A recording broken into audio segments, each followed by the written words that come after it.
Hardenero na biglang inalok ng kasal ng kanyang amo dahil hindi nga ito sisiputin ng kanyang kasintahan. Nagulat na nga lamang ito nang malamang mas mayaman pala sa kanya ang lalaki, at bilyonaryo ito, at may dahilan lamang ito kung bakit siya namasukan bilang Hardenero sa kanila. Pero ano nga ba ang dahilan? Alamin natin sa kwento nating ito. Muli, ito ang Katami Aming Stories PH. Tara, samahan nyo kami hanggang sa dulo ng kwento nating ito. Isang gabi, nagkakasiyahan sila Rafael at mga kaibigan niyang sina Peter at Josh. Pangatlong bote na nila ng whiskey at medyo nalalasing na nang magsimulang maghamon ng pastahan kagaya ng nakasanayan ni Josh. Pare, nakikita mo yung babaeng nakapulang dress sa kabilang table? Tanong ni Josh. Luminga naman si Rafael para tignan ang tinutukoy nito. Medyo madilim sa bar ngunit naaninag niya ang babae. Maganda ito at sexy, mukhang problemado nga lang dahil panay ang tungga sa bote ng wine. Ano naman ang iniisip mo, Josh? Tanong ni Rafael. Let's play a game. Yun, tagal na nating hindi nagagawa to eh. Excited si Peter sa sinabi ng kaibigan. This time, si Rafael naman ang gagamitin natin, tatawang sabi ni Josh. Umismed si Rafael. Ako, mababa ang kumpiyansa. Sinong tatanggi sa isang Rafael Del Val? Sa gwapo kong to at ako ata ang nagmamay-ari ng napakaraming mall dito sa bansa. Tignan natin kung tatalabyan ngayong gabi. Inubos ni Rafael ang alak sa baso niya bago tumayo at swabing naglakad sa kalapit na table. Hi, binati niya ang babae ngunit hindi man lang ito natinag. Hindi siya nito tinignan, para bang mas interesante pa ang bote ng wine kaysa sa kanya. Miss, are you alone? Obvious ba? Masungit na sabi ni Olivia. Nagangat si Olivia at nakita ang gwapong mukha ni Rafael. Ngunit wala siyang pakialam dito dahil meron na siyang boyfriend at malapit na nga silang ikasal. Umiinom lang siya ngayon dahil nakalimutan ng boyfriend niyang si Albert ang anniversary nila. I think kailangan mo ng kasama, sabi ni Rafael. No thanks, may fiancé ako. Napapikit si Rafael. Hindi niya inakalang mali ang na-target nilang pagpustahan, automatic na talo siya dahil ikakasal na pala ang dalaga. Bakit ka nag-iisa dito kung ganun? Tanong ni Rafael. Ano naman? Pwede ba? Get lost. Lumingon si Rafael sa mga kaibigan at nakitang nagtatawan ang mga to. Mukhang ramdam na talo na siya sa pastahan. Bamantong hininga siya. Fine, huwag sanang matuloy ang kasal nyo. Abat, hoy, bawiin mo yung sinabi mo. Pero hindi na pinansin ni Rafael ang babae at bumalik na nga sa table nilang magkakaibigan. Wala na palang talabang charm mo eh, pangasar nga at tumawa sila Peter at Josh samantalang nakasimangot si Rafael. Ikakasal na kasi yung tao, bagot na sabi nito. Paano ba yan, pare? Handa mo na ang sarili mo at tatawagan ko ang kaibigan kong may-ari ng agency. Bukas na bukas ay magiging Hardenero ka. Kami na muna ang bahala sa kumpanya mo. Napailing na lang si Rafael. Tinapunan niya ng tingin ang babaeng dahilan kung bakit natalo siya sa pastahan, parang wala itong pakialam sa mundo at umiinom lang ng tahimik. Siya ang unang babaeng tumanggi sa akin. Makalipas ang ilang araw, excited na sinukat ni Olivia ang kanyang wedding gown. Tinitignan niya ang sarili sa salamin at namangha sa sariling kagandahan. Ikakasal ako, pero para akong kandidata ng Miss Universe sa sobrang ganda. Biglang bumukas ang pinto ng kwarto ni Olivia at pumasok ang mayordoma sa mansyon na si Manang Rosie. Ay anak ng kabayo, Manang, bakit naman ho kayo nanggugulat? Ay pasensya na, Iya. Hindi ko alam nandito ka pala. Teka, bakit suot mo ang wedding gown mo? Habarin mo yan. Naku kang bata ka. Hindi mo ba alam na bawal sukatin ang wedding gown dahil hindi matutuloy ang kasal, nanlalaki ang mga matang sabi ni Manang Rosie. Manang, luma na ho yung kasabihang yan.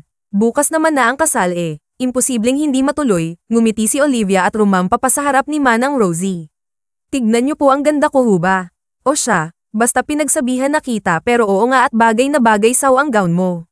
Mukha kang prinsesa. Salamat, Manang. Sige ho, magpahinga na tayo. Maaga pang kasal ko bukas. Lumabas na nga si Manang Rosie at naiwan si Olivia na nakatingin pa rin sa sariling refleksyon sa salamin, umikot-ikot pa na parang nagsasayaw. Tumunog ang cellphone ni Olivia at mas lalong lumawak ang ngiti nang makitang si Albert ang tumatawag, ang boyfriend na pakakasalan bukas. Hello mahal, masayang bungad ni Olivia sa kasintahan. Ngunit sa kabilang linya bamantong hininga si Albert. Olivia. Oh, bakit? May problema ba? Nag-aalalang tanong ni Olivia. Pansin niya ang pagiging matamlay ng nobyo. I'm sorry. Napakunot noo si Olivia. Sorry para saan? Sorry, hindi kita kayang pakasalan pa. Tila gumuho ang mundo ni Olivia sa narinig. Ha, ano ba namang klaseng biro yan, Albert? Hindi ako nagbibiro, seryosong sabi ni Albert. Hindi na kaya ng konsensya ko, Olivia. Matagal na akong nagtataksilsaw at mahal ko siya. I'm really sorry pero hindi na kita pakakasalan. Pagkatapos sabihin yun ay ibinaba na nga ni Albert ang tawag. Nanginag ang kamay ni Olivia kaya nahulog sa sahig ang hawak na cellphone. Nasaktan siya sa inamin ni Albert pero mas matimbang ang pag-aalala niya para sa darating na bukas. Paano bukas? Maraming tao, nakaprepare na ang lahat. Isang businesswoman si Olivia Herrera, madaming imbitadong negosyante, investors, artista at kung sino pang mga bigating tao sa kasal niya, at kung hindi ito matutuloy ay talagang malaking eskandalo. Hindi pwede, walang yaka. Albert, nagtiis na nga ako sa mabaw mong hininga, nakuha mo pang magloko at iwan ako. Padabog na hinubad ni Olivia ang wedding gown niya at nagpalit ng damit pantulog. Itutulog na lang niya ang sama ng loob, hindi siya iiyak dahil sayang ang luha para sa walang kwentang lalaking yun. Bukas ng hapon ang kasal niya at kailangan niyang makahanap ng papalit sa mapapangasawa niya agad. Kinabukasan, maagang bumangon si Olivia at nagayos ng sarili. Meron lang siyang ilang oras para humanap ng papalit na magiging asawa niya. Ano ka amo? Umurong sa kasal si Albert, sigaw ni Georgia sa kabilang linya. Si Georgia ay best friend ni Olivia, naka-loudspeaker ang cellphone ni Olivia habang nagsusuot siya ng alahas. Oo, sagot niya, at balak mong humanap ng substitute. Kamo, bumantong hininga si Georgia. Olivia, hindi naman laruan na mabibili mo lang kung saan-saan yan. Sagrado ang kasal. Ano bang hindi mabibili ng pera, Georgia? At isa pa, maganda naman ako, mayaman at basta maganda at mayaman. Sasabihin sana ni Olivia na mabait siya pero hindi naman siya anghel. Alam niyang may pagkamaldita rin siya at palaban pag inapi siya. Kung ako ngayon pa lang sasabihan ko na ang mga bisita na hindi tuloy ang kasal habang may oras pa. Para ano? Para ipahiya ang sarili ko. No way, sagot ni Olivia. Bakit hindi mo na lang sabihin na ikaw ang umatras sa kasal, suhestyon ni Georgia. Sa tingin mo may maniniwala. Bale na magulat sila na ibang lalaki ang pakakasalan ko kaysa mauna silang makita ang ex ko na may kasamang bagong babae. Sadyang matigas talaga ang ulo ni Olivia. Wala nang nagawa pa ang best friend niya. Sige na nga, bahala ka na kung anong gusto mong gawin. Basta sinabihan kita, hindi madaling humanap ng mapapangasawa ha. Ako nang bahala, basta mag-ayos ka na, magpaganda ka dahil may kasal ka pang pupuntahan mamayang hapon. Oo na, sige bye. Pagkatapos ibaba ang tawag ay lumabas na ng kwarto si Olivia, bumaba siya ng hagdan at lumabas ng mansyon. Akmang sasakay siya ng kotse nang makita ang hardinero nila na nagdidilig ng halaman. Ikaw, tawag nga ni Olivia dito. Tumingin sa kanya ang hardinero na walang iba kundi si Rafael. Isang linggo na nga siyang nagtatrabaho dito sa mansyon at halos isumpa niya na ang mga kaibigan. Ako ho ba ang tawag niyo? Tinuro ni Rafael ang sarili at nagtanong. Nakapamewang naman si Olivia. Sino pa ba ang tao dito? Napatiimbagang si Rafael. Namumukhaan niya ang amo. Ito yung babae sa bar na dahilan kung bakit nagtatrabaho siya ngayon bilang hardinero. Sino ba naman ang mag-aakala na ito pa ang magiging amo niya? Pinagmasdan niya ang dalaga. Nakasuot ito ng asol na dress na hanggang tuhod at naka-high heels na mas lalong nag-atang dito. Mukha siyang model ang perlas nitong hako at kwintas, mas lalong nagpamukha sopistikadang babae ito. Kaso nga lang ay may pagkaasar-tambay ang pananalita nito, may pagka-boyish. Bakit ho ba? Tanong nga ng lalaki. Nagtaas lang ng kilay si Olivia at sinuri ang kanyang hardinero habang nakataas din ang kanyang kilay. Tinignan niya ito mula ulo hanggang paa, paa hanggang ulo. Hindi niya ito napapansin noon at hindi niya alam kung kailan pa ito nagsimulang magtrabaho sa mansyon niya pero in fairness gwapo ang binata. Sa tante niyang lagpas 6 na pulgada ang taas nito, nakakapagtakang isa itong hardinero imbes na modelo o kaya basketball player nang biglang diretsahang sabi na nga ni Olivia, pakasalan mo ako. Sa gulat ay hindi napansin ni Rafael na tumutok sa direksyon ni Olivia ang hawak niyang host. Tumili ng pagkalakas-lakas si Olivia habang sinusubukang takpan ang mukha na nababasa na nga rin ng tubig. Anak ka ng peteng. Patayin mo nga yan. Ilang oras akong nagayos tapos babasahin mo lang ako, palaban na sabi ng babae. Nang matauhan ay mabilis na pinatay ni Rafael ang host. Pasensya na, Señorita, nakakagulat naman ho kasi ang sinabi nyo. Bibigyan kita ng 1 milyon buwan-buwan kung pakakasalan mo ako ngayong araw na to. Ngayong araw, sa isip-isip ni Rafael ay nagtatanong siya kung nahihibang na ba ang amo niya. Look, wala akong panahon. Okay. Nakipaghiwalay ang lalaking pakakasalan ko sana mamayang hapon na. Kailan lang niya sinabi? Kahapon lang. Kailangan ko ng kapalit kaagad. Napailing ang lalaki. Ibang klase rin ang babaeng to Alam mo magpapalit lang ng damit kung magsalita. Sabi nga ni Rafael, Señorita, Pasensya na pero kung magpapakasal man ako ay doon sa babaeng mahal ko. Saglit na natahimik si Olivia. Paghuay, sabi niya, mahalin mo ako. Hindi naman ako mahirap mahalin Duda ako dyan, bulong ni Rafael. Anong sabi mo? Wala po Señorita, pasensya na pero hindi ko kaya ang gusto ninyo. Hindi ako nahihibang. Bumantong hininga si Olivia. Sayang at pasok sana to sa standards niya. Pisikal pa lang na kwalifikasyon pasok na. Luminggalinggi siya at nakita ang driver nilang si Mario. Maitim ito at may kaliitan, medyo napangiwi si Olivia. Napakalayo nito sa tipo niyang lalaki pero naisip niyang kung papayag itong magpakasal sa kanya bahala na. Sige, hindi kita pipilitin. Pakitawag mo na nga lang si Mario nang matanong ko siya. Natigalgal si Rafael sa narinig. Yun ba, lupit mo Ang pangit na yun pakasalan ng babaeng tinanggihan ako sa bar, sa isip niya. Ano pang tinatayo-tayo mo dyan? Tawagin mo na ka ako si Mario, pag-uulit nga ni Olivia nang hindi kumikilo si Rafael. Napamura na nga lamang si Rafael sa isip, hindi maintindihan ang sarili kung bakit tutol ang kalooban niya. Sa isipan magpapakasal ang dalaga sa iba matapos nitong ayain siyang una. Hay nako, para kang tuod. Ako na nga, Mario. Naputol ang pagtawag ni Olivia kay Mario nang biglang sumabat si Rafael. Sige na nga, Señorita, gagawin ko na. Pakakasalan kita. Maging si Rafael ay nagulat sa sinabi, bigla talaga. Sigurado ka? Tanong ni Olivia. Pumikit si Rafael at tumango. Opo, isang ngiti ang sumilay sa mga labi ni Olivia. Good, halik ka na at maghanda na tayo para sa kasal natin mamaya. Nauna nang maglakad papasok ng mansyon si Olivia, masaya siyang nakahanap ng papalit sa ex niya at bonus pa kung tutuusin dahil gwapo ito, hindi naman niya kailangang ipagsabi na isa itong hardinero. Bibihisan niya na nga lamang ito at bibigyan ng pwesto sa kumpanya niya para magmukha itong desente. Hindi naman sa sinasabi niyang hindi desente ang pagiging hardinero. Samantala, si Rafael ay kinakastigo ang sarili sa nagawang desisyon, hindi siya agad sumunod kay Olivia bagkus tinawagan si Josh. Josh, what's up pre? Ikakasal na ako mamaya. Narinig ni Rafael na nagmura ang kaibigan sa kabilang linya. Paano kang ikakasal maski girlfriend nga wala ka Naalala mo ba yung babae sa bar, yung dahilan kung bakit hardinero ako ngayon? Siya ang amo ko at inaya niya akong magpakasal dahil inindian daw siya ng ex niyang unggoy at mamaya na ang kasal, paliwanag ni Rafael with feelings. Bakit pumayag ka? Pwedeng-pwede ka namang humindi at umalis dyan. Sibat ka na bago ka pa matali pre. Umiling si Rafael. Hindi pwede. Pare, bakit hindi? Napatingin si Rafael sa gawin ni Mario. Kung hindi ko siya pakakasalan alam mo bang balak niyang pakasalan yung panot na driver? Ano syempre problema na niya yun, pare, sabi ng kaibigan niya. Sumibat ka na, dagdag pa nga ni Josh. Napailing na nga lamang si Rafael. Hindi nga pwede, isipin pa lang niya na pakakasalan nito ang driver umiinit na ang ulo niya. Tumahimik saglit si Josh at biglang tumawa. Anong nakakatawa, kunot noong tanong ni Rafael. Mukhang tinamaan ka na panyana ka na ni Cupido, pare. Congrats sa kasal mo imbitado ba kami? Natatawa ang pang-aasar ni Josh. Sira ulo. Binaba ni Rafael ang tawag at pumasok ng mansyon. Kanina pa kita hinihintay. Ang tagal mong pumasok bungad ni Olivia.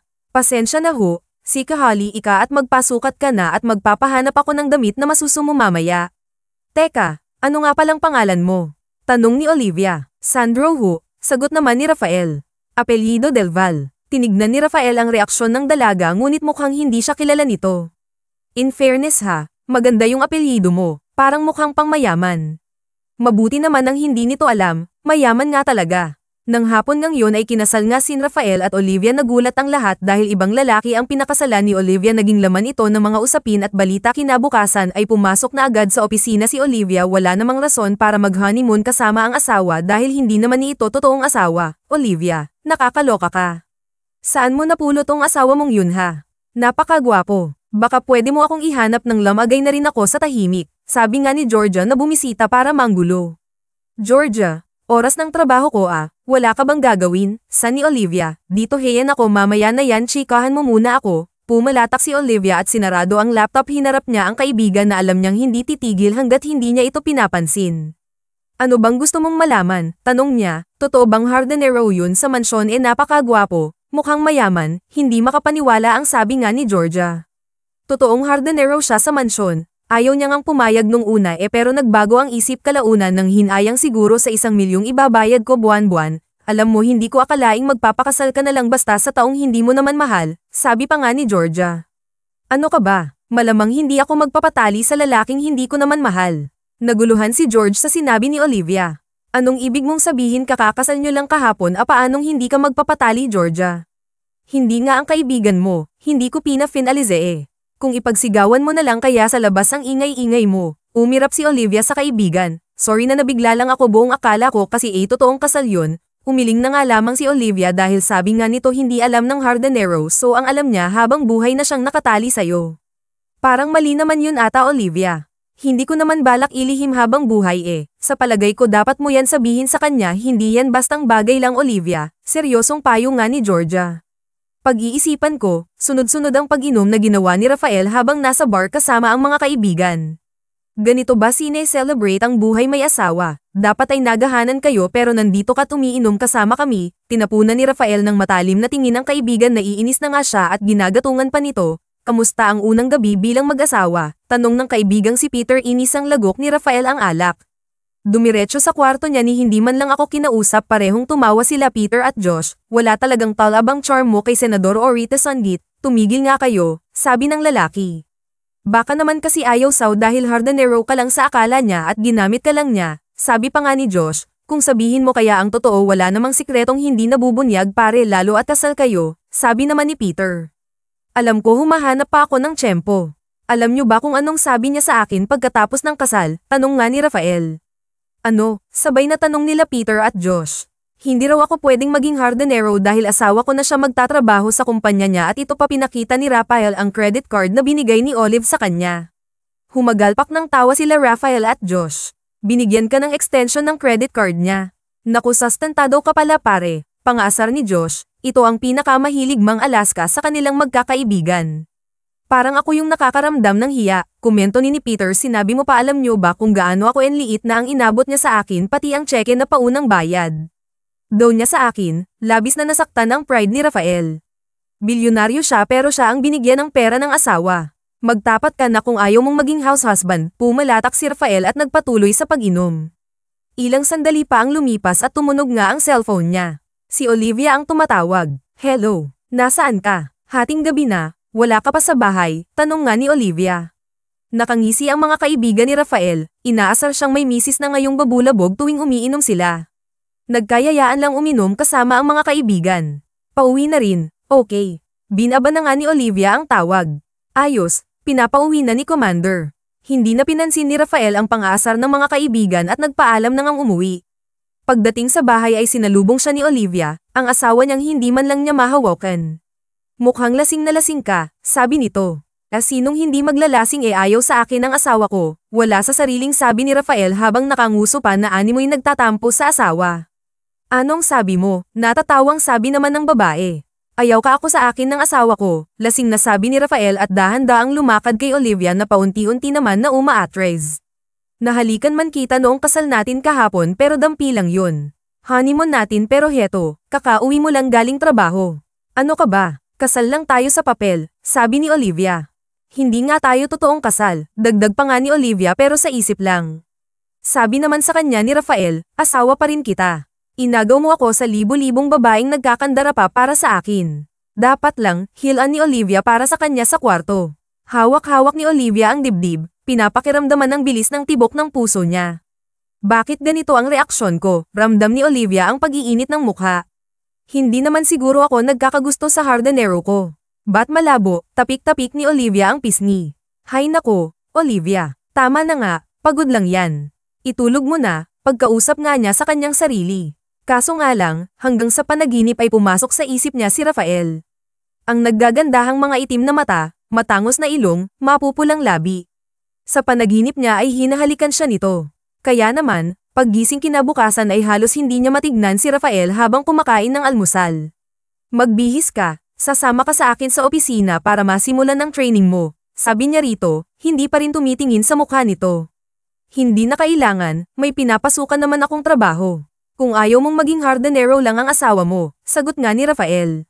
Bakit ayaw mo na bang magtrabaho? Kung sa bagay, sapat na ang 1 milyong sweldo mo kada buwan para mabuhay ka ng marangya, sabi nga ni Olivia. Sa buong buhay ni Rafael ay ngayon lang siya nakaramdam ng pagkapahiya. Hindi yun ang punto ko, ayoko lang magtrabaho pa sa kumpanya mo. Kulang na nga lang sabihin nitong, may sarili rin akong kumpanyang pinapatakbo. Oh, sige, ikaw ang bahala. Basta huwag mo lang akong bibigyan ng kahihiyan, nagpahid ng bibig si Olivia at tumayo. Aalis na ako. Napatulala na lang si Rafael sa asawa. Talaga atang walang pag-asa na mahalin siya nito. Panay ang tunog ng cellphone ni Olivia. Sa totoo lang, mula pa ng araw ng kasal niya ay panay ang tawag sa kanya ng ex niyang si Albert. Hindi nito matanggap na pinalitan niya ito kaagad. Sumubok din itong puntahan siya sa opisina at mansyon ngunit hindi niya ito hinaharap. Manages ka, ani ni Olivia habang pinapanood magring ang cellphone niya. Naalala naman niya bigla ang imbitasyon na natanggap niya galing sa high school kung saan siya nagtapos. Mayroon silang alumni homecoming. Sa iisang high school sila nagtapos ni Albert at magkabatch sila, kaya tiyak ni Olivia na pupunta ito. Attend ka ba? Tanong nga ni Georgia sa kanya. Maging ito ay nakatanggap ng imbitasyon. Umattend man ako o hindi, alam ko namang pagchichismisan lang ako ng mga tao doon, sagot ni Olivia. Mas okay namang pag-usapan kanila na nandoon ka para madepensahan mo ang sarili mo, ngumiti si Olivia. Wala naman akong dapat patunayan sa kanila eh. Hindi importante sa akin ang opinyon nila. Kung sa bagay, tama ka. Pero pumunta ka na para naman may kasama ako. Sa huli ay napilit ni Georgia si Olivia na pumunta sa alumni homecoming. Lumipas ang ilang linggo at dumating ang araw ng alumni homecoming. Hindi ba nasa iisang barkada kayo ni Albert noon? Tanong ni Georgia. Oo, nako, maghanda ka na sa awkward na sitwasyon. Ikaw kasi, pilit ng pilit, sabi nga nito sa kaibigang si Georgia. Oh, siya, magkita na lang tayo dyan mamaya. Bobosh, binaba na nga ni Georgia ang tawag. Isang malalim na buntong hininga ang pinakawalan ni Olivia bago tuluyang humakbang papasok sa function hall ng kanyang alma mater. Suot ang bestidang kakulay ng dagat ay dahan-dahan niyang tinalunton ang pasilyo. Hinawi ni Olivia ang kaunting buhok na tumabon sa kanyang paningin at kahit malakas ang kabog ng dibdib ay nagpatuloy lang siya sa paglalakad hanggang sa marating niya ang isang bakanteng mataas na lamesa. Olivia, is that you? Nanaga si Olivia nang marinig na may tumawag sa kanya. Nang lumingon nga siya sa kaliwa, nagtama ang paningin nila ni Bella, isa sa mga dati niyang kaklase noong high school. Nang masigurado nitong si Olivia nga ang inaakala nitong kausap, lumapit ito agad sa kanya. Ikaw nga, Olivia, long time no see. Kamusta ka naman? Halos hindi ka nagparamdam sa amin pagkatapos nating gumraduate. Hindi ka namin gaanong nakakausap, mahirap ka kasing hajilapan, mignang pagtatampong sabi nga nito. Pilit ngumiti si Olivia bago humingi ng paumanhin dito. Sorry, sobrang busy lang talaga. Wishful thinking ngang maituturing yung naisip kong baka naman posibleng walang makakita sa akin na nakakilala ko. Bakit nga ba ako ulit nandito? May meron naman akong option na hindi pumunta pero nandito ako. At dahil nandito ako, expected na siguro na makakita na ready ako sa pakikipag-catch up, sabi ni Olivia sa isip. Ayos lang, I'm glad that you made it tonight though. Ngumiti si Bella na parabang tuwang-tuwa ito na makita siya ulit. Ngumiti si Olivia pabalik sa kanya at nagsimulang kumustahin ang naging buhay niya sa nakalipas na 5 taon. Lalo itong gumanda nung high school sila.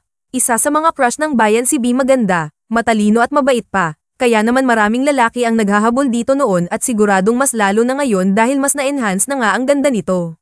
Halata din ang hubog ng katawan nito sa suot na pulang dress na mababa ang neckline, mataas ang slit at backless pa. Kinumusta na nga rin ni Olivia ang iba pang kaklase nito maliban kay Albert na iniiwasan niyang banggitin. Maya-maya'y nagsidatingan na nga rin ng iba pa nilang mga kaklase at dahil malapit na nga sila sa daanan papasok ay agad nila itong nakita. Kumustahan, tawanan at kwentuhan ang nangyari. Nakahinga ng maluwag si Olivia nang hindi makita si Albert at walang nagbanggit sa kanya. Kaso sa sobrang tagal na nga nilang walang balita sa isa't isa at alam ng mga ito na mula high school ay magkasintahan na sila ni Albert kaya siguro kapag nakita ang isa sa kanila ay hindi katakatakang itanong kung nasan ang isa pa. By the way, Olivia, nasan nga pala si Albert? We haven't seen him for a while now. Hindi nga nito pinansin ang tanong, nag-iwas lang siya ng tingin. Gusto niyang sabihin na hiwalay na nga sila ni Albert pero tinikom na nga lamang niya ang bibig. Nakahinga ng maluwag si Olivia nang magsalita na nga ang MC at tinawag na nga ang kanilang atensyon. Inaanyayahan ko po na umakyat sa stage ang Section A, sabi nga ng host. Nagsigawan naman ang mga kaklase. Olivia, Tara, aya nga ng isa sa mga kaklase ni Olivia na si Stephen. Tapos nga nilang magpakilala muli at sabihin nga ang kanilang mga gustong sabihin sa stage, bumaba na nga ulit sila. Teka, wala pa rin si Albert, sabi nga ng isa sa mga kaklase niya. Sinong nawawala? Tanong nga ni Albert. Narinig yun ng babae. Alam niya ang baritonong boses na yun kaya napalingon siya kaagad. Pwede ba kitang makausap? Sabi nga nito kaagad kay Olivia, hindi na nagpatumpik-tumpik pa, pero tumanggi si Olivia. Hindi na kailangan, sabi nga nito. Please, kausapin mo ako. Hindi. Albert, wala na tayong dapat pag-usapan. Tapos na tayo, kasal na ako. Nagsinghap ang mga kaklase ni Olivia. Kasal ka na. Kanino? Tak ang tanong ni Bella. Ngumiti si Olivia. Alangan naman kasing sabihin niya na sa hardinero niya sa mansyon siya nagpakasal. Magsasalita sana si Albert nang biglang may nagsigawan. Napakunot noo si Olivia. Teka, anong meron? My gosh, Mare, nandito si Raphael, nagtilian ng ilang kaibigan ni Olivia. Napakunot noo siya. Raphael. Oo, yung gwapong anak ng may-ari ng school natin, kabatch natin siya. Hindi mo kilala? Tanong ni Bella. Umiling si Olivia. Hindi ko siya kilala eh. Pero laking gulat niya nang makita ang lalaking pinagkakaguluhan na alam niya ang pangalan ay Sandro. Sandro. O akala ko ba hindi mo kilala? Nagtama ang paningin ng peking mag-asawa at naglakad na nga papalapit si Raphael. Hindi makapaniwala si Olivia. Anong ginagawa mo dito? Tanong nga niya kay Raphael na ang akala niya ay Sandro ang pangalan. Nalaman ko na parehas pala tayo ng school dati kaya pinaunlakan ko yung invitation for the first time, sagot ni Raphael. Pinagtitinginan sila ng mga tao, lalo na nang hawakan si Olivia sa bewang. Sana pala ay nagsabay na lang tayo pumunta dito. Hindi pa rin nakapagsalita si Olivia. Kung gulat ang mga kaklase niya, mas lalo siyang gulat. Hardinero niya si Raphael pero sinasabi ng mga tao na anak ito ng may-ari ng school nila dati. Sorry, hindi ko pa pala na ipapakilala ang sarili ko. I'm Rafael Del Valle, pakilala nito sa mga nasa lamesa nila Olivia. Ano ka ba? Kilala ka namin, sabi ng mga babae doon. I'm Olivia's husband, by the way, dagdag pa nga ni Raphael. Kulang na lang ay himatayin ng mga babae dahil sa mga naririnig. Si Olivia naman ay parang naistatwa. Pagkway hinarap niya si Raphael. Mamaya magpaliwanag ka, bulong nga nito. Pinaupo na nga si Raphael sa tabi ni Olivia at inulan sila ng tukso. Hindi naman may pinta ang mukha ni Albert. Akala talaga namin kayo ni Albert ang magkakatuluyan, komento pa nga ni Michaela. Oo nga, dekada na kayong magkasintahan eh. Ang rinig ko nga dapat ikakasal na kayo ba? Kinasal sa iba eh. Bitter na, sagot ni Albert. Excuse me, huwag kang ang magmalinis, irit ang sabi ni Olivia. Bamaling si Albert kay Raphael, buti pumayag kang maging substitute, tanong pa nga nito. Tiimbagang na sinalubong ni Raphael ang mapanuyang tingin nito. Hindi ako kagaya ng ibang tao na binabasura ang babaeng dapat inaalagaan, sabi nga ng lalaki. Mas lalo tuloy na nag-usyoso ang mga nakapalibot sa kanila dahil sa sweetness na pinapakita ni Raphael. Samantalang si Olivia naman hindi niya moari kung bakit ang bilis ng kabog ng puso pero bago pa magkagulo, nagpaalam na nga ang babae sa mga kaibigan. Hinayla patayo si Raphael pero tinawag siya ni Albert. Blanko ang ekspresyon ng mga mata ni Olivia, walang kabuhay-buhay tuwing magtatama ang paningin nila.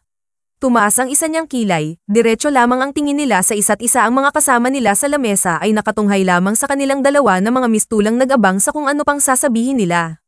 Hinawakan nga ng lalaki ang kamay ni Olivia. Mahal, sabi nga ni Albert pero matalim ang tinging ibinato ni Olivia kay Albert taliwas sa tila nagsusumamong mata ng ex niya.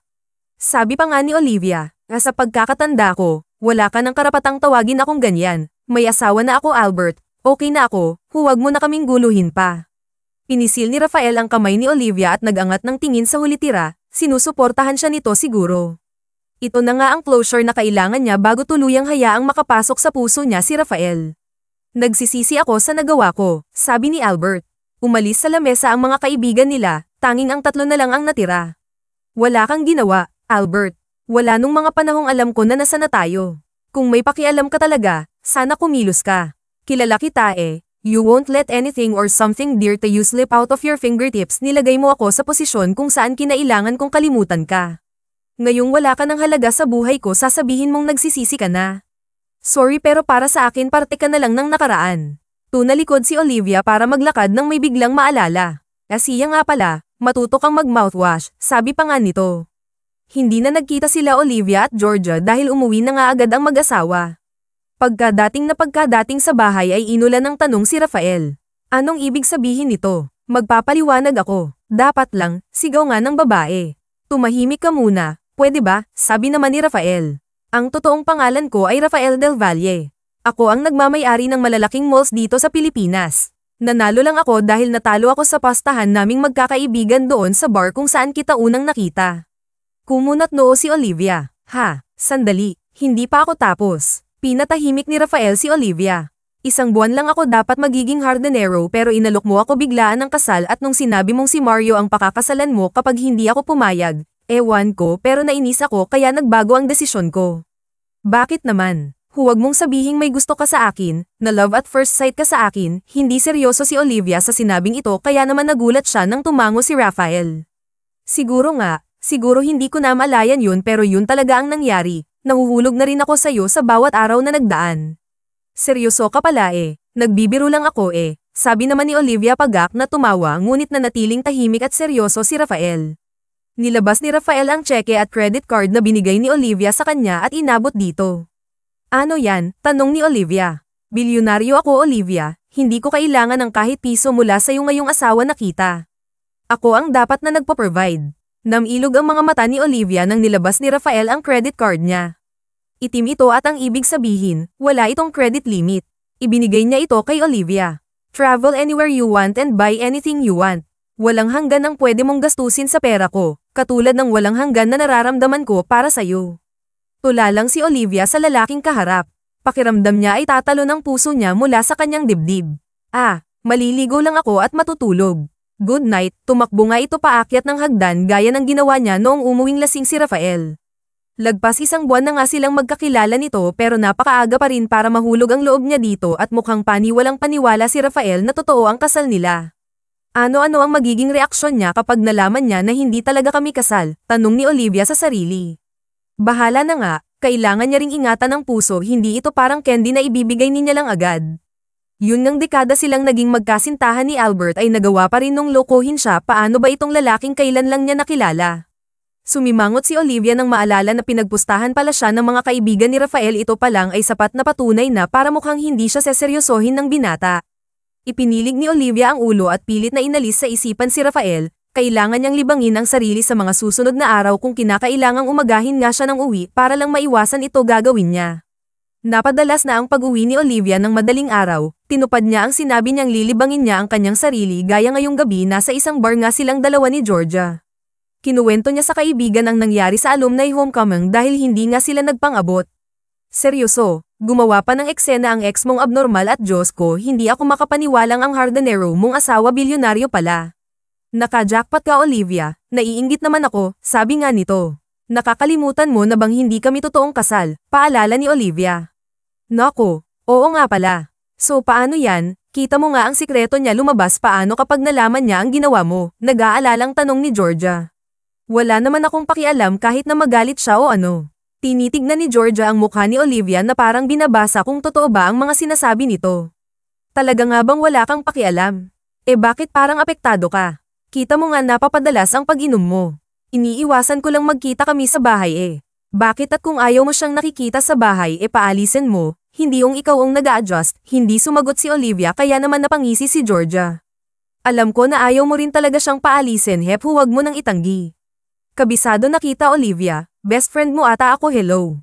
Nagpakawala ng malalim na buntong hininga si Olivia. Hindi ko maintindihan ang nararamdaman ko parang habang tumatagal na nakakasama ko siya nahuhulog ang loob ko sa kanya at ayoko noon Georgia ayoko na ulit magmahal at masaktan na naman. Hindi naman lahat ng lalaki katulad ng ex mong cheater, sabi ni Georgia.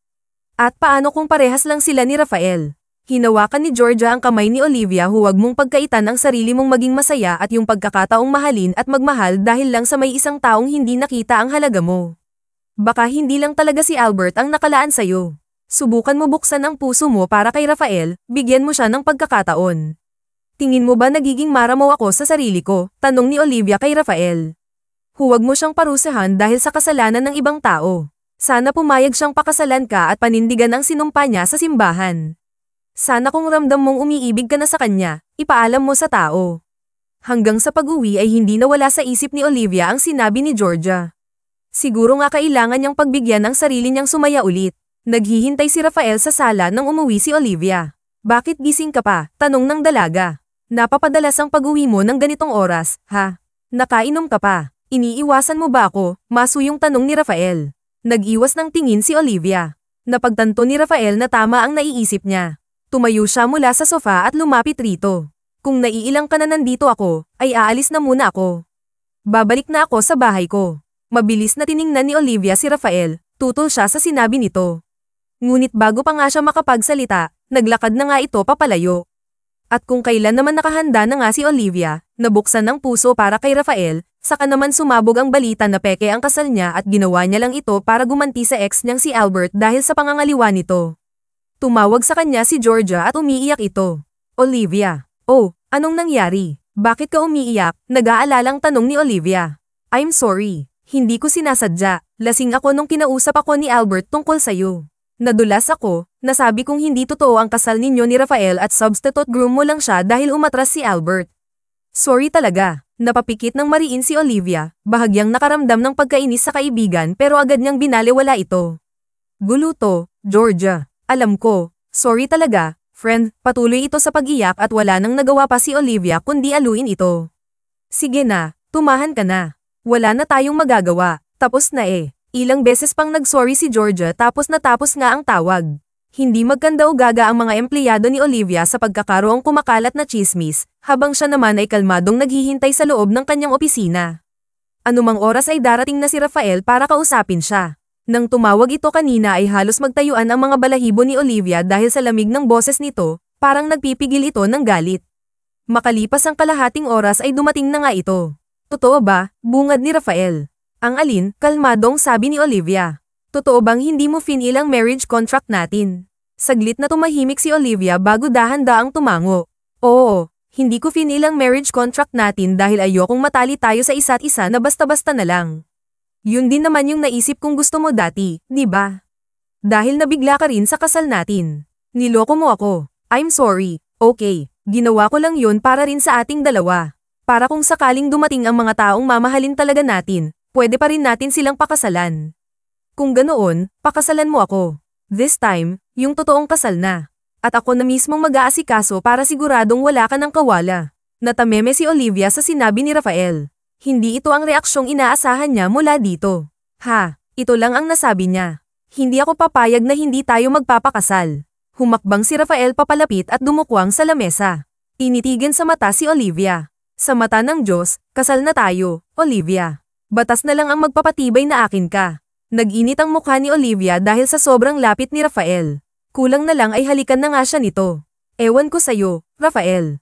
Hintayin mo na lang ang schedule ng kasal natin. Matapos sabihin nito ay umalis na nga si Rafael. Desididong may tali sa kanya ang inakalang asawa. Nang pinakawalan ni Olivia ay kanina pa niyang pinipigilang paghinga.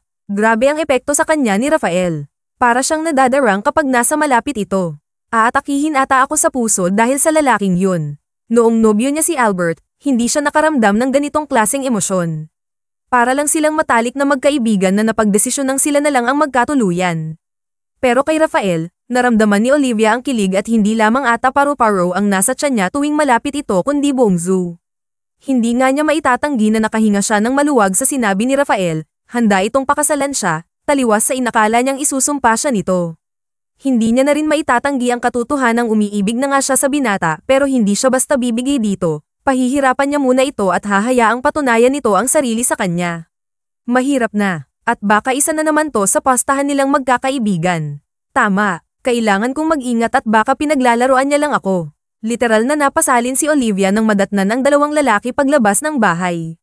Nandito na naman sila Albert at Rafael. Halos araw-araw pumupunta ang mga ito sa mansyon, nakatayo katabi ang kani-kanilang sasakyan. Aninag ni Limoy nagyayabangan ang kanilang mamahaling sports car, mga lalaki nga naman. Pumalatak si Olivia at ang mga hanghang, nagpapagwapo. Habang si Albert ay nakapamulsa lang, habang si Rafael ay tila bagot na nakasandal sa kotse niya. Ano na namang ginagawa niya dito? Naiiritang tanong ni Olivia. Padubog niyang sinarado ang pinto ng mansyon at hinarap ang mga ito. Parang balak na nga niyang palitan ang guard ng mansyon dahil sa pagpasok sa mga ito. Palagi na lang na paglabas niya, may naghihintay na surpresa, at hindi magandang surpresa. Sinusundo kita. I'm here to pick you up, Olivia. Napailing na nga lamang ang babae. Asan naman silang may pipiliin akong sabayan sa kanila, bulong na nga lamang nito sa isip. Nakapila ang mga sasakyan niya at mayroong driver. Kahit magbangayan sila ay walang pipiliing samahan si Olivia. Ang aga-aga, huwag niyo akong iniinis. Sa may sarili akong sasakyan, hindi nyo ako kailangan sunduin. Are you guys aware that I'm being called a slut because of what you are doing? Napahilot na nga lamang si Olivia sa naalala. Never-ending na chismis ang inaabot niya sa araw-araw mula nang kumalat ang balita tungkol sa peking kasal at lalo na nang magsimula nga siyang ligawan kuno ng mga ito. What? Ituro mo sa akin kung sino yung tumatawag ng ganoon sa'yo. Wala silang karapatang sabihin yun. Salubong ang kilay na sabi ni Albert. I'll make those stupid people pay for calling my wife a slut, sabi naman ni Rafael. I'll make those stupid people pay for calling my wife like that. Ano raw? Tanong ni Olivia sa isip. Sabi naman ni Albert bilang pambabara kay Rafael. Anong sabi mo? Your wife. Excuse me, ipapaalala ko lang na hindi rehistrado ang kasal nyo, pambabara naman ni Albert kay Rafael. Nagtitigan sila. Akala mo magsasapakan na. Umikot na naman ang mata ni Olivia, puro talaga sila kalokohan, parang mga bata. At least sumumpa na kami sa simbahan na ikaw, you're just an ex, matuto kang lumugar. Tapos na ang papel mo kaya bumalik ka na kung saang impyerno ka nang galing. Grabe ka, akmang susugurin nga ng lalaki nang mabilis na napatakbo si Olivia para pigilan ito. Samantalang si Rafael ni hindi man lang kumurap sa kinatatayuan ng susugurin na nga siya ni Albert. Binalingan ni Olivia si Albert. Pwede bang tumigil na kayong dalawa? Ang aga-aga iniinis nyo ako. Kung nagpunta kayo dito para magbangayan at magbugbugan, lumayas na lang kayo sa harap ko. Wala akong sasamahan sa inyo. Mas gusto ko pang mag-jeep, sigaw ni Olivia. Olivia, mag-usap tayo. Hinawakan ni Albert si Olivia sa braso pero tinabig ito ni Rafael. Don't touch her. Wala ka ng karapatan sa kanya, malamig na sabi ni Rafael. Sarkastiko namang tumawa si Albert, at ikaw, meron, tanong nito. Tumigil na nga kayong dalawa. Ano ba? Olivia, please bigyan mo pa ako ng isang chance, pagsusumamo ni Albert. Nagkamali ako at pinagsisisihan ko na yun. Pwesa ako, hindi ako nagsisising naghiwalay tayo. Na-realize ko nang wala kang magandang dulot sa buhay ko. Alam mo ba kung gaano kasakit ang ginawa mo? Fiancé mo ako pero tumikim ka pa ng iba. Masyado ka atang nasiyahan sa kanya na nakalimutan mo ako, ang mga plano natin, lahat. Pinili mo siya, di ba? Panindigan mo. Hinayla ni Olivia si Albert palapit sa driver's seat at binuksan ang pinto ng sasakyan. Mabuti na lang hindi nakalock. Tinulak niya ito papasok. Hiwalay na tayo. Tigilan mo na ako, sigaw pa niya dito bago pabalibag na sinara ang pinto. Pilit niya ring pinasakay si Rafael sa sasakyan nito. At ikaw naman, alam mo namang hindi tayo totoong kasal, ang kulit-kulit mo. Pagkatapos magsalita ay sumakay na nga siya sa sariling sasakyan at inutusan ang driver na umalis na. Pagdating sa opisina ay ilang saglit lang naroon na rin si Rafael. Napahilamos sa mukha si Olivia. Ano na naman? Hindi tayo nagkausap eh. Nandito lang ako para ipaalala na mahal kita at pupunta ang wedding planner mamaya sa mansyon mo para kausapin ka, sabi nga nito. Hindi nga ako pumayag magpakasal sa'yo. Olivia, kasal na tayo. For formalities na lang to. Itinago ni Olivia ang naramdamang munting kilig at inismiran si Rafael. Hindi pa rin ako pumapayag. Lumapit si Rafael kay Olivia at hinapit ito sa bewang. Nanlalaki ang mga mata ni Olivia habang nagtitigan nga sila. Bumaba naman ang paningin ni Rafael sa mga labi ni Olivia. Hindi na ako makapaghintay mapakasalan ka ulit para mahalikan kita at maangkin ng buong buo. Tinampal ni Olivia si Rafael sa braso at naramdaman nga niya ang magandang pangangatawan nito. Hiyang-hiya siya sa narinig. Bitawan mo nga ako, may nalalaman ka pang angkin-angkin. Sige kung kinakailangan araw-araw kitang kulitin at ligawan. Gagawin ko pagkatapos mo akong iharap sa altar. Hindi mo ako pananagutan. Excuse me, malaki ang respeto ko sa kasal kaya naman hindi pwedeng aatras ka na lang bigla, lalo na ang daming nakakaalam na kasal na ako, sabi ni Rafael, parang ito pa ang babae kung makapag-demand. Umamin ka sa akin, isa na naman ba to sa mga laro nyo ng mga kaibigan mo, tanong na nga ni Olivia ang labis na bumabagabag sa kanya. Ano? Hindi mabilis na sagot naman ni Rafael. Baka mamaya kapag pumayag akong magpakasal sa'yo, sabihin mong pastahan lang ang lahat at mawala ka na lang na parang bula. Hinawakan ni Rafael ang kamay ni Olivia at akmang maglalakad na. Teka, saan mo ako dadalhin? Takang tanong ni Olivia. Ngayon mismo pakakasalan kita para hindi kung ano-ano ang pumapasok sa isip mo. Pumili ka kahit saang simbahan na gusto mo, dadalhin kita ngayon mismo. Hindi napigilan ni Olivia na matawa. Ewan ko sa'yo, puro kakalokohan. Tinulak-tulak niya papuntang pinto si Rafael. Umalis ka na, nagtatrabaho ako, nakakaistorbo ka. Pero isinara na nga ni Olivia ang pinto at nilock ito, may masayang ngiti sa mga labi. Pakakasalan daw ako ngayon agad. Sus, Hindi ako utu-uto. Nilabas ni Olivia ang cellphone at natagpuan ang sariling tumitingin ng wedding gown sa internet. Nang matauhan ay halos may bato niya ang cellphone. Ano ba tong ginagawa ko? Masyado akong nagpapadala sa bola ng lalaking yun. Ilang buwan ring sinuyo ni Rafael si Olivia. Naroon nang magpadala ito ng bulaklak at tsokolate, inaayang kumain sa labasang tagat, at ginugulo ito sa opisina. O di kaya'y sa mansyon. Ngayong gabi naman ang napagtripan gawin ni Rafael ay haranahin si Olivia sa mansyon. Pre, sigurado ka ba dito? Kunot noong tanong ni Peter. Nahihiya ako. Peter, suportahan na lang natin si Rafael. Ngayon lang naman sabi ni Josh. Sige na nga, ayusin nyo Di ko kayo kukuning ninong ng anak ko kapag hindi ko nagustuhan yan, sabi ni Rafael at syempre kapag hindi nagustuhan ni Olivia. Lang yan naman, Rafael. Ikakasal pa nga lang sinasagot, anak na agad ang nasa isip mo. Tumawa ang dalawang kaibigan ni Rafael na kinasabwat niya para sa gagawing panghaharana. Sus, doon din naman ang punta noon kaya tama na yan, umpisahan na natin. Katatapos lang maligo ni Olivia nang makarinig nga siya ng naggigitara sa labas. Bukas ang pinto ng balkonahe sa kwarto niya kaya naman naririnig niya ito ng malinaw. Dumungaw siya sa ibaba at nabigla nang makitang naroon si Rafael kasama ang mga kaibigan nito. Kumakanta ang binata habang naggigitara ang dalawa. Bahagyang natawa si Olivia. Uso pa ba ang harana? Tanong niya sa sarili. Pero hindi niya maikakailang kinikilig siya. Para siyang hinihele ng mga malalamang na boses. Hindi niya akalaing mahusay palang kumanta si Rafael. Nang matapos ang kanta ay ngumiti si Rafael at nag-flying kiss pa nga kay Olivia. Umirap naman ng huli pero may tinatagong ngiti. Pumasok na nga siya sa kwarto at nagbihis para babain ang mga bisita. Nasa sala naghihintay ang mga ito. Ipinakilala naman siya agad ni Rafael sa mga kaibigan. Magkano naman ang ibinayad sa inyo ng lalaking to at pumayag kayong maging backup niya? Natatawang tanong ni Olivia. Ang sabi ko, kunin ko silang ninong ng magiging anak natin. Tumaas ang kilay ni Olivia sa isinagot ni Rafael. Masyado ka atang confident na darating tayo sa ganyang punto Bakit hindi? Kahit abutin pa ng ilang taon, kahit ugod-ugod na ako, liligawan pa rin kita Olivia. Sumingit naman si Josh, alam mo, Olivia, buong buhay namin, ngayon lang nakitang nagseryoso si Rafael sa babae.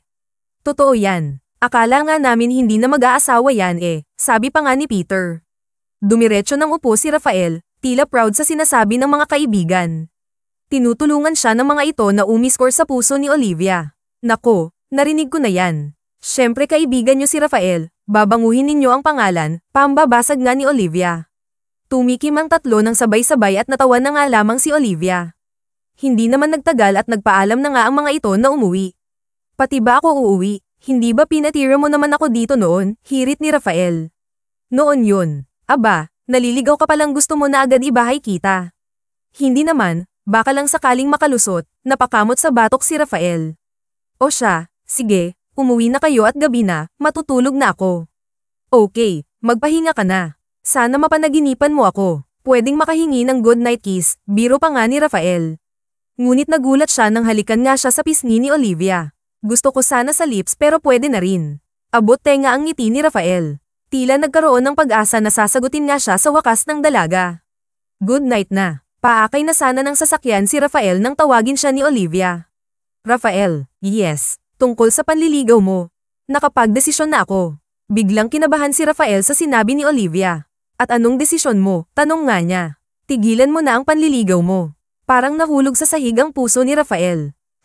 Wala siyang masabi. Sabi ko, tigilan mo na ang panliligaw mo, pag-uulit ni Olivia. Hindi nga lang maintindihan ni Rafael kung bakit nakangiti ang dalaga. Bakit? Mahina niyang tanong. Kasi, sinasagot na kita. Napasigaw si Rafael sa gulat. Tinakbo niya ang distansya nila ni Olivia at binuhat ito. Inikot-ikot na siyang ikinatawa ng dalaga. Wala nang bawian magpapakasal na tayo. Seryoso ka ba sa kasal na yan? Pwede namang hindi na muna, sabi ni Olivia. Hindi, mas gusto kong ikasal na tayo agad. Sigurado naman na ako na ikaw ang gusto kong makasama habang buhay. Ikaw ba? Ayaw mo ba talaga akong pakasalan? Teka, bakit nga pala sinasagot mo na ako? Ibig sabihin mahal mo rin ako. Nakangiting tumango si Olivia habang nakatingin sa mga mata ni Rafael. Kitang-kita ang saya sa mga mata ng dalawa, parang wala silang ibang nakikita kundi ang isa't isa.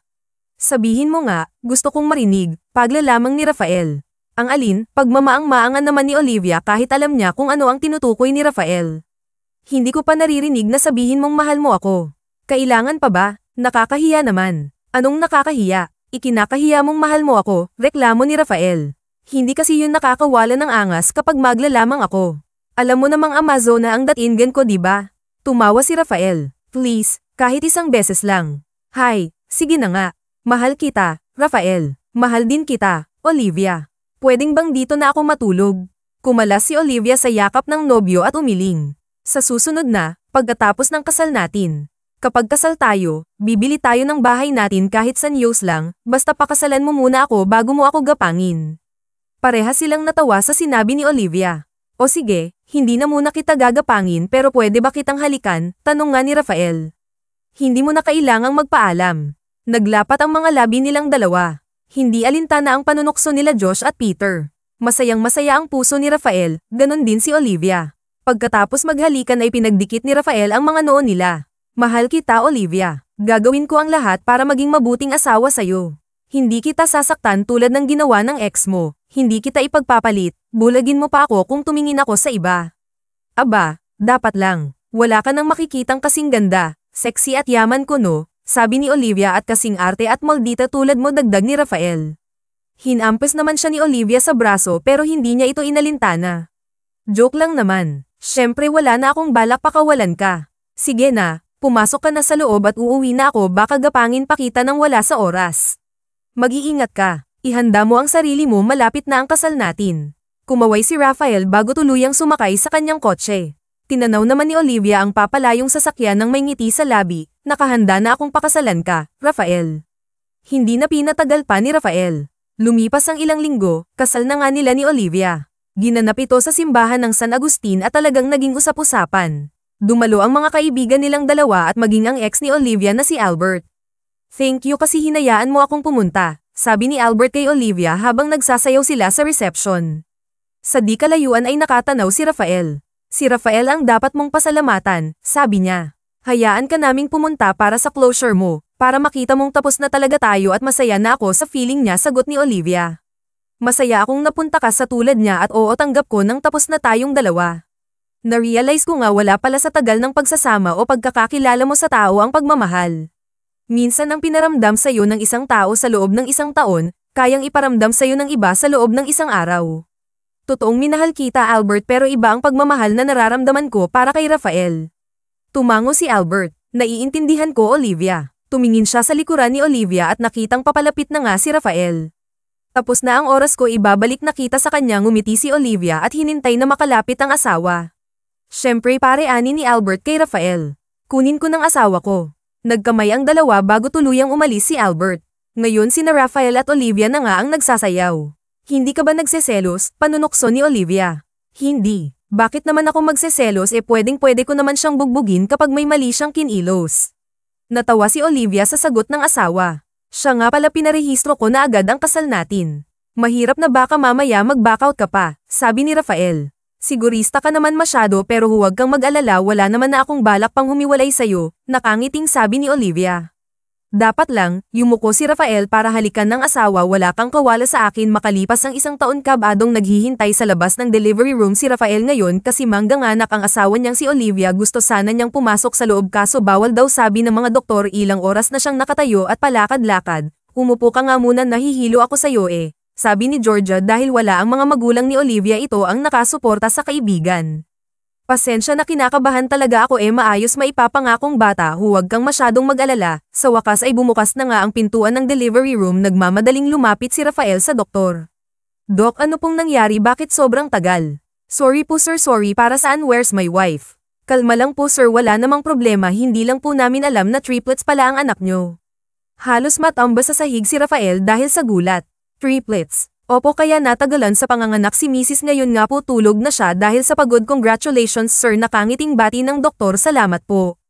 Parang lumulutang si Rafael, Diyos ko, 3 agad ang anak nyo, hindi makapaniwala ang sabi ni Georgia. Inilipat na sa private room si Olivia. Nang magising ito ay agad na hinanap ang mga anak. Rafael, nasan ang mga bata? Nasa nursery, dadal hindi ito kapag kailangan mo ng padedehin. Hinawakan ni Rafael ang kamay ng asawa, may pamatak na luha sa mangga mata. Salamat honey, alam kong nahirapan kang manganak lalo na at 3 pa lang ang baby natin, siguro naman sapat na ang 3 bata, ayoko na ulit manganak, napakasakit, kaya reklamo ni Olivia, pero masaya naman siya. Sige kung yan ang gusto mo, katawan mo naman yan at ikaw ang manganak kaya irerespeto ko kung ano man ang desisyon mo. Salamat. Maya-maya lang ay pumasok na nga ang nurse, dalang 3 sanggol, maluha-luha ang mag-asawa masilayan ang mukha ng mga anak nila, 2 lalaki at 1 babae ang anak nila. Pinangalanan mo na ba sila? Tanong ni Olivia. Hindi pa, hinihintay kitang magising para tanungin kung anong gusto mo, sagot ni Rafael. Binuhat niya ang sanggol na babae. Mayroon tayong munting prinsesa, ngumiti si Olivia, maswerte siya at mayroon siyang 2 kuya na poprotekta sa kanya at nandito ang daddy, ipapakita ko sa kanya kung paano ko mamahalin ang mommy niya para naman maging mataas ang standard niya sa pagbo-boyfriend. Kakapanganak palang boyfriend na agad ang iniisip mo, natatawang sabi ni Olivia. Tignan natin kung may makalapit na lalaki dito sa prinsesa natin, baka naman tumandang talaga ang anak ko at natawa na nga lamang ang dalawa. Pagkatapos lumapit si Rafael kay Olivia na nakahiga pa rin, hinalikan niya ito. Sa no, ikaw ang bumuo ng buhay ko at syempre ang mga anak natin namuhay nga sila ng masaya at payapa kasama ang kanilang triplets. Sino ba naman ang mag-aakala na ang inakalang hardinero ay bilyonaryo pala at ang inalukan nga niya ng kasal ay ang makakatuluyan pala niya ng panghabang buhay at makakasama sa hirap at sa ginhawa.